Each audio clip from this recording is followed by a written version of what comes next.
So guys, for today's video ay may update yung Messenger, bagong update na kung saan ay pwede na nating basahin yung mga chat kahit na hindi natin ito masisin sa kanila guys.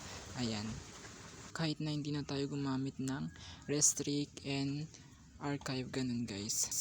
Then guys, sa iyong phone, pumunta ka sa iyong Messenger, i-open mo ito. Then pagkatapos guys, ay i-click mo ang 3 dots sa taas. Then pagkatapos guys, ay pindutin mo ang setting icon. Then scroll down mo guys and pindutin mo ang privacy and safety. Ayan guys. And then scroll down mo ulit guys and pindutin mo ang read receipts. And then guys, kailangan mong i-off yan para yung mga kaibigan mo, relatives, ganun, ay pwede mo nang mabasa yung chat nila kahit hindi mo masin sa messenger nila.